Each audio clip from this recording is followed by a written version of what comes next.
우리가 지난주에는 민수기를 보았는데요. 이제 목요일부터는 매일 성경을 통해서 마태복음을 보게 되었습니다. 먼저 오늘 본문의 첫 번째 부분인 13절의 말씀을 보겠습니다. 그들이 떠난 후에 주의 사자가 요셉에게 현몽하여 이르되 헤롯이 아기를 찾아 죽이려 하니 일어나 아기와 그의 어머니를 데리고 애굽으로 피하여 내가 내게 이르기까지 거기에 있으라 하시니. 자, 13절 첫 부분에 그들이 떠난 후에 라는 말로 시작합니다. 그들은 누굴까요? 여기서 말하고 있는 그들은 바로 동방에서 온 박사들을 가리킵니다. 그러니까 오늘 본문은요, 동방 박사들이 떠난 후부터 이어지는 이야기입니다. 이해를 돕기 위해서 앞부분을 좀 말씀드리자면요, 어느 날 동방의 박사들이 별을 보게 됩니다. 그들은 그 별이 예사롭지 않다고 여기고 유대인의 왕이 나셨다는 것을 깨닫게 되죠. 그리고 그들은 왕이 태어나실 만한 곳을 찾아가는데요, 2장 1절에 보니까 그들이 찾아간 곳은 바로 예루살렘이었습니다.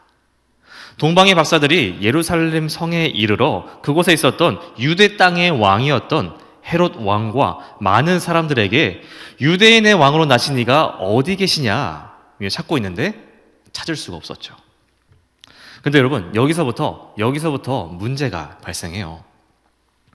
동방의 박사들은 왕의 나심을 축하하기 위해 여기까지 찾아왔는데 다른 사람들, 왕을 포함한 예루살렘의 모든 사람들은 왕의 나심을 축하하고 싶어 하지 않았다는 겁니다. 기뻐하지 않은 거죠. 2장 3절에 보니까 헤롯 왕과 온 예루살렘이 듣고 소동한지라 라고 이야기합니다. 여기서 소동한다는 말은 동요시키다, 선동하다, 고민되게 하다 등등으로 표현할 수 있는데요. 그러니까 여러분, 유대인의 왕이 났다는 소식은, 아기 예수가 났다는 소식은 이들에게 기쁜 소식이 아니라 심하게 고민되고 걱정스럽고 혼란스러움을 줄 뿐이었다는 겁니다.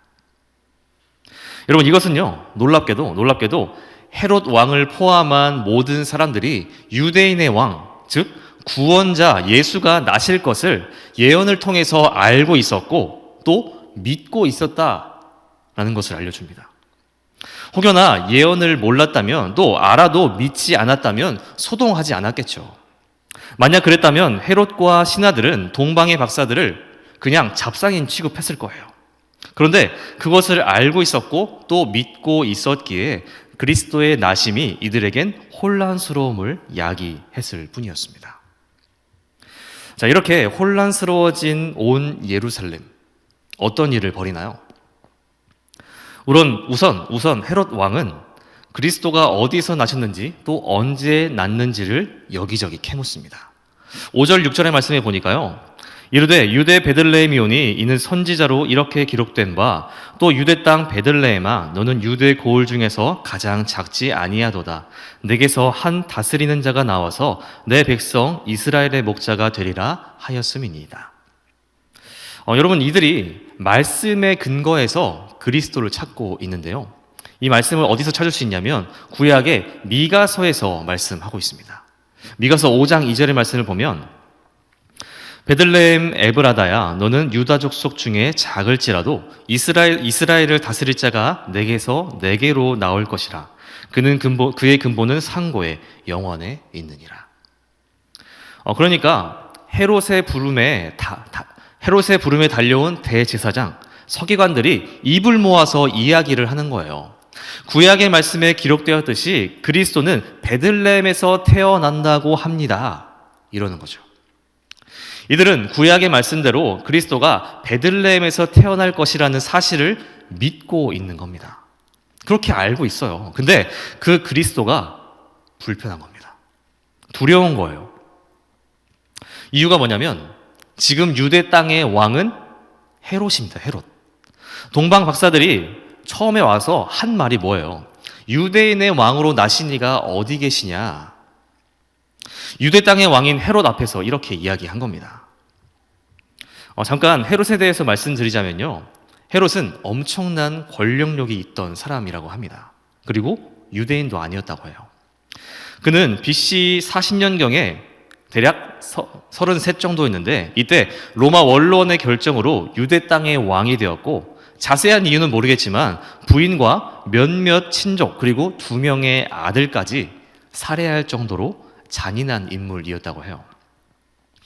여러분, 이러했던 헤롯 왕에게 그리스도의 나심은 아무 의미가 없었던 것입니다. 그저 자신의 자리를 위협하는 존재였을 뿐 경배하거나 구원자가 되어줄 존재가 아니었다는 거죠.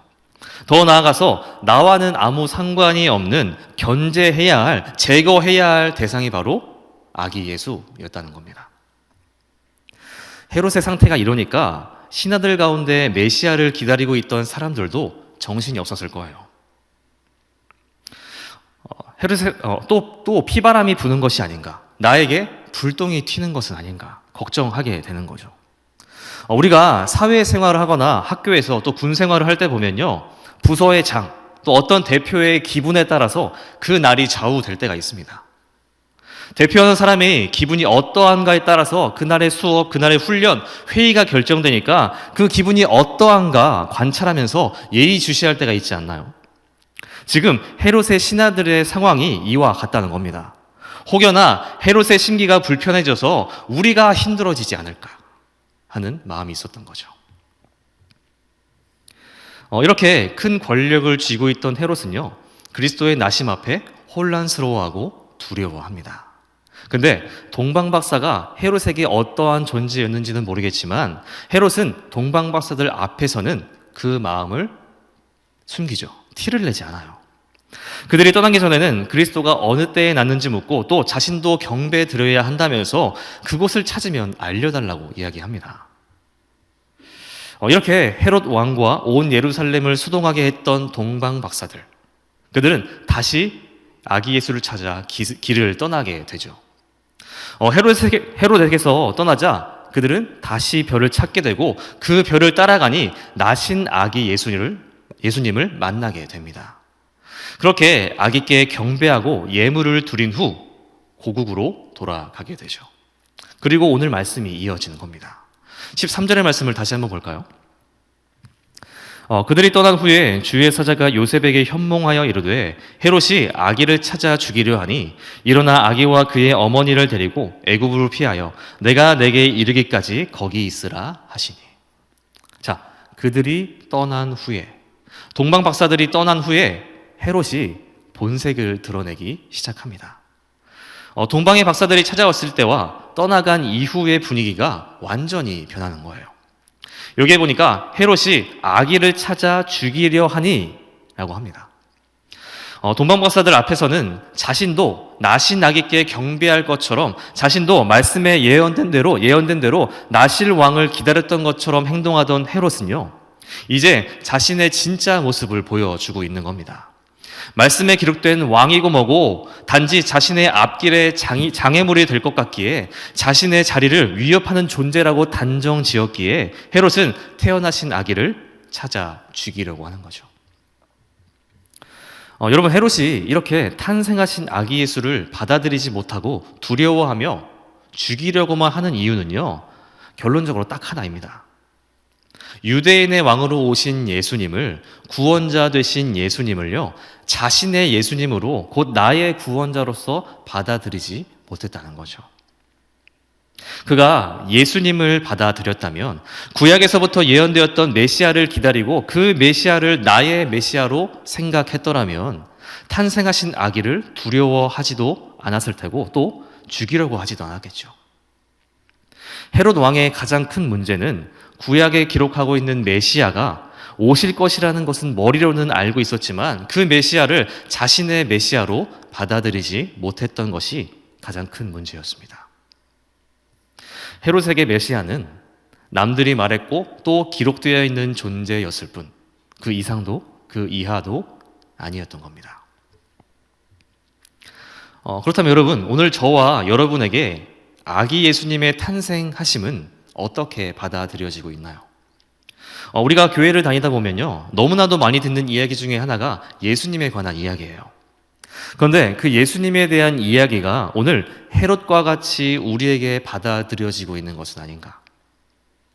너무나 많이 들어서 이제는 식상한 이야기가 될 수도 있고, 또는 그냥 옛날에 그랬구나, 또는 책에는 그렇게 쓰여 있구나, 그런 이야기가 있구나 정도로만 인식을 하고 있는 것은 아닌가. 헤롯의 가장 큰 문제가 이것이었습니다. 예수님의 소식이 나를 위한 소식이 아니라, 나를 위한 이야기가 아니라 다른 사람들만을 위한 소식이었다는 것. 이처럼 혹여나 우리의 마음이 어느새 성탄의 소식이 흐려졌다면 우리는 그러한 마음을 경계해야 하지 않을까요? 분명한 것은 예수님의 탄생은 유대인들만을 위한 것이 아니라, 이스라엘 백성들만을 위한 것이 아니라 우리를 위한 탄생이었다는 것입니다. 우리를 위한 기쁜 소식, 우리를 위한 나심. 다른 사람들을 향한 이야기가 아니라 나를 향한 이야기라는 것을 다시 한번 점검하고 기억할 수 있기를 바랍니다. 동방 박사들이 떠난 이후에 헤롯은 아기의 나심을 경계하면서 그 아기를 죽이고자 하는데, 아기의 아버지라고도 하기 애매한 보호자였던 요셉은 그 사실을 알 리가 없었죠.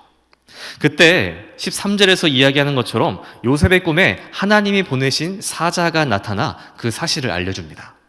그러면서 어느 곳으로 피신해야 할지 방향을 제시해 주는데요. 주의 사자가 알려준 것은 바로 애굽이었습니다. 14절, 15절의 말씀입니다. 요셉이 일어나서 밤에 아기와 그의 어머니를 데리고 애굽으로 떠나가 헤롯이 죽기까지 거기 있었으니 이는 주께서 선지자를 통하여 말씀하신 바 애굽으로부터 내 아들을 불렀다 함을 이루려 하심이라. 그렇게 주님의 사자를 통해 말씀을 들은 요셉은 상황이 좋지 않음을 단번에 깨닫습니다. 금방이라도 헤롯의 군대가 쳐들어와 아기를 죽일까 걱정되었을 거예요. 그래서 그는 주의 사자의 꿈을 꾼 다음 날이 아니라 밤중에 자리에서 일어나 곧장 애굽으로 떠나게 됩니다. 여러분, 여기서 그냥 말이 떠난 거죠. 지금 요셉과 아기가 있는 곳에서 애굽까지의 거리는 보니까 대충 120km 정도 된다고 해요. 대충 서울에서 대전까지의 거리입니다. 그때 교통이 좋겠습니까? 또 치안이 좋겠어요. 그리고 날씨도 만만치 않았을 겁니다. 오죽하면 우리가 민수기에서 봤던 것처럼 하나님이 이스라엘 백성들 가운데 구름 기둥과 불 기둥을 보내주셨겠어요. 오늘 본문에서는 그냥 단순히 떠났다라고 표현하고 있지만 요셉과 아내 그리고 아기 예수님의 애굽으로의 여정은 만만치는 않았을 겁니다. 하지만 15절에서 말하는 것처럼 헤롯이 죽기까지 거기 있었다라는 것은 이들이 그 험난한 길을 뚫고 안전하게 도착할 수 있었다는 거예요. 그들이 안전하게 그곳까지 이를 수 있었던 것은 보이지 않는 또 다른 하나님이 보내신 구름 기둥과 불 기둥이 있었던 것입니다. 하나님의 손길이 그들과 함께 했다는 거죠. 그렇게 아기는 천사와 하나님의 도우심으로 무사히 애굽 땅으로 갈 수 있게 되었습니다. 한편 아기를 죽일 기회를 노리고 있던 헤롯은 동방박사를 기다리고 있습니다. 그러나 곧 그는 자신이 속았다는 사실을 알게 되죠. 16절의 말씀입니다. 이에 헤롯이 박사들에게 속은 줄 알고 심히 노하여 사람을 보내어 베들레헴과 그 모든 지경 안에 있는 산의 아이를 박사들에게 자세히 알아본 그때를 기준하여 2살부터 그 아래로 다 죽이니. 헤롯이 박사들에게 별이 나타난 때를 자세히 묻고 또 찾거든 자신도 가서 경배하게 해달라고 말했을 때 동방 박사들은 그렇게 하겠다고 이야기했을 겁니다. 하지만 그들은 아기께 경배하고 나서 헤롯에게로 돌아가지 않고 꿈에서 지시받은 대로 다른 길로 고국으로 돌아갔죠. 그 사실을 알게 된 헤롯, 어떻게 하나요? 앞서 말씀드렸듯이 헤롯은 자신의 권력을 위해서 가족까지 살해했던 사람이었습니다. 그랬던 그가 어떤 일인들 못하겠습니까? 화가 머리끝까지 솟구쳐서 앞뒤 가리지 않고 베들레헴과 그 주변에 있는 2살 이하의 어린 아이들을 다 죽이라고 명령합니다. 자료를 찾아보니까요, 이 당시에 베들레헴의 인구가 약 1000명 정도 됐다고 합니다. 이 가운데 2살 이하의 아이들은 대략 20명 정도 수준이었다고 해요.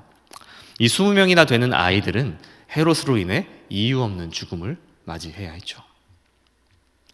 그렇게 헤롯이 베들레헴과 주변에 살고 있는 2살 이하의 아이들을 죽인 이후 헤롯의 일들은 기록되어 있지 않습니다. 중요하지 않다는 거죠. 그리고 바로 19절로 넘어갑니다. 19절에서 21절의 말씀입니다. 헤롯이 죽은 후에 주의 사자가 애굽에서 요셉에게 현몽하여 이르되 일어나 아기와 그의 어머니를 데리고 이스라엘 땅으로 가라.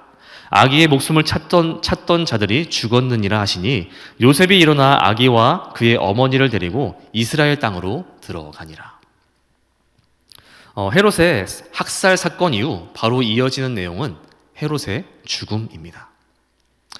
그가 얼마나 더 살았고 어떻게 죽었는지 중요하지 않다는 거죠. 다만 그 시기가 중요한데요.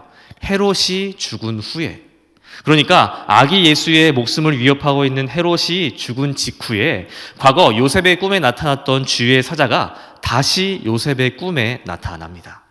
꿈에 나타나서 이야기하는 거예요. 아기의 목숨을 노리던 자들이 죽었으니 다시 이스라엘로 돌아가라. 주의 사자의 지시대로 요셉은 과거 애굽으로 왔던 것처럼 이번에는 다시 일어나서 아기와 아내를 데리고 이스라엘 땅으로 돌아가게 됩니다. 이번에도 애굽으로 올 때와의 상황은 크게 다르지 않았을 겁니다. 이스라엘로 가는 여정은 만만치 않았을 거예요. 가장 큰 차이가 있었다면 아기의 목숨을 노리는 자가 없어졌다는 거죠. 헤롯이 죽었다는 것만으로도 요셉은 안심할 수 있었을 것입니다. 그러나 요셉의 마음을 걱정스럽게 하는 일이 또 생기게 되죠. 마지막 22절, 23절의 말씀입니다. 그러나 아켈라오가 그의 아버지 헤롯을 이어 유대의 임금됨을 듣고 거기로 가기를 무서워하더니 꿈에 지시하심을 받아 갈릴리 지방으로 떠나가 나사렛이란 동네에 가서 사니 이는 선지자로 하신 말씀에 나사렛 사람이라 칭하리라 하심을 이루려 함이로라. 헤롯은 죽었지만 헤롯의 뒤를 이어 그의 아들 아켈라오가 유대의 임금이 됩니다. 앞서 말씀드린 바에 의하면 헤롯은 로마 원로원의 결정에 의해 유대의 왕이 되었다고 했는데 어떻게 그의 아들이 왕위를 이어갈 수 있었냐면 결론부터 말씀드리자면 아켈라오가 로마의 황실까지 찾아가서 조건을 걸고 왕위를 받아가지고 왔다고 합니다.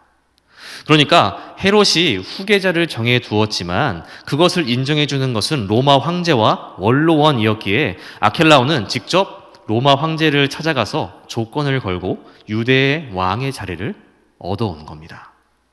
아켈라오 역시 아버지 헤롯과 마찬가지로 권력욕이 가득했다는 것을 보여주는 거죠. 그런데 그 소식을 요셉이 들었다는 겁니다. 아기의 목숨을 노리던 헤롯은 죽었지만 그의 아들이 왕이 되었다는 것은 근심거리가 될 수밖에 없는 거죠. 내 목숨을 노리던 사람의 자식이 그곳을 다스리고 있는데 누가 가고 싶어 하겠어요? 때문에 요셉은 주의 사자를 통해서 이스라엘로 돌아가야 함을 들었지만 그의 지시대로는 가고 있지만 그 마음에는 두려움이 생기게 됩니다.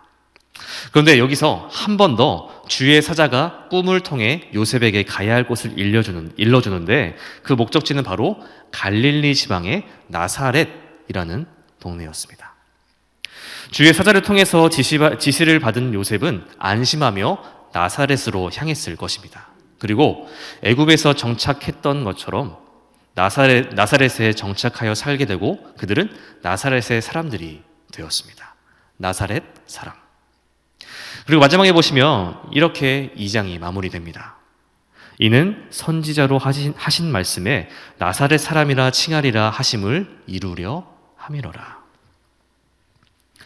여러분 오늘 본문의 중간중간 보시면요 이러한 내용이 자주 등장합니다. 15절에 아기와 요셉과 아내가 헤롯을 피해 애굽으로 떠나게 된 것, 그리고 17절, 18절에 헤롯이 베들레헴의 아이들을 죽게 만든 사건을 포함하여 총 3번의 사건이 나열되는데 이 사건들 모두가 선지자를 통한 말씀들을 이루려 한다라고 말씀하고 있어요. 여러분 마태복음을 쓴 마태가 계속해서 이러한 이야기들을 나열하고 있는 이유가 무엇일까요? 솔직히 15절, 17절, 18절의 말씀들을 보면요 이해하기가 쉽지가 않습니다. 15절의 말씀은 호세아서에서 찾아볼 수 있고 17절, 18절의 말씀은 예레미야서에서 찾아볼 수 있는데 이해도 잘 안 되고 이해한다고 한들 말로 전하기가 쉽지가 않더라고요. 궁금하신 분들은 민 목사님 찾아가시면 됩니다. 아무튼 여러분, 오늘 이렇게 마태가 계속해서 이러한 일들을 이야기하면서 말하고자 하는 것이 무엇일까요? 그것은 하나님의 약속의 성취에 있습니다. 그리고 그 약속의 성취의 결론은 예수 그리스도다라는 것을 알려주고 있는 거죠. 여러분, 각 복음서를 보면요, 예수님에 대해 이야기하고 있는 것은 분명하지만 복음서마다 각각 다른 예수님을 드러내고 있습니다. 요한복음은 하나님이신 예수님에 대해서 드러내고, 누가복음은 인간으로서의 예수님을 나타내고, 또 마가복음은 종으로 오신 예수님을 나타냅니다. 그렇다면 마태복음은 어떨까요? 마태복음은 왕이신 예수님에 대해서 드러내주고 있는 겁니다. 그러니까 여러분, 정리하자면 마태는 하나님이 약속하셨던 왕 메시아가 예수님이라는 것을 하나님의 약속을 근거로 하나하나 드러내주고 있는 겁니다. 이것을 유대인들에게 알려주고 있는 거예요. 구약에서는 그렇게 이야기했었다. 구약 성경에서 하나님이 약속하셨던 분이 바로 예수 그리스도다. 하나님은 예수님을 통해서 약속을 성취하고 계신다라는 거죠. 그런데 여러분, 이 약속의 성취는 거기서 끝나지 않았습니다. 그 약속은 지금까지 이어오고 있고, 그 약속의 성취가 오늘 우리에게까지 이어져서 우리가 그리스도인들이 된 것입니다. 여러분, 그리스도인들은 예수님의 탄생을 함께 축하하며 기뻐하며 그 이야기를 예수님의 이야기를 내 이야기로 받아들이는 사람들입니다. 단지 성경에 쓰여 있는 내용이 아니라 다른 사람들이 푸는 썰이 아니라 내 이야기가 돼야 한다는 거예요. 나를 위한 이야기가 돼야 한다는 거죠. 여러분, 저나 민 목사님이 백날 여기 서가지고 예수님은 우리를 위해 이 땅에 오셨습니다. 예수님이 우리의 모든 죄를 가지고 나를 대신해서 나를 위하여 십자가에 달려 죽으시고 다시 사셨습니다. 그리고 그분은 다시 오실 것입니다 라고 말해도 그것을 여러분의 이야기로 받아들이지 않는다면 그건 그냥 저와 민 목사님의 이야기일 뿐이에요. 저는 오늘 이 예수님의 나심, 이 이야기가 여러분들의 이야기가 되기를 바랍니다. 나와 예수님의 이야기, 나와 하나님의 이야기. 누가복음 2장 11절의 말씀 보면요, 오늘 다윗의 동네에 너희를 위하여 구주가 나셨으니 곧 그리스도 주시니라, 이렇게 이야기합니다. 누가는 다른 관점에서 예수님의 탄생을 기록하고 있는데요, 천사가 요셉 앞에 나타나서 이렇게 이야기하는 거예요. 오늘 너희를 위하여 구주가 나셨으니 곧 그리스도 주시니라. 다른 사람을 위한 게 아니라는 거예요. 너희를 위해 구주가 나셨다. 유대인만을 위한 게 아니라, 이스라엘 백성들만 위한 게 아니라 지금 오늘 여기에 있는 저와 여러분을 위하여 구주가 나셨고, 저와 여러분의 메시아가 예수님이 되어 주신다는 것입니다. 이처럼 저와 여러분이 오늘 말씀을 기억하면서요, 구주의 나심을, 예수 그리스도의 탄생하심을 다른 사람의 이야기가 아니라 나의 이야기, 나를 위한 이야기로 생각하고 받아들일 수 있기를 바랍니다. 우리가 그리스도인으로서 예수님과 함께 우리의 이야기를 새로 써갈 수 있는 저와 여러분들 될 수 있기를 바랍니다. 함께 기도하겠습니다.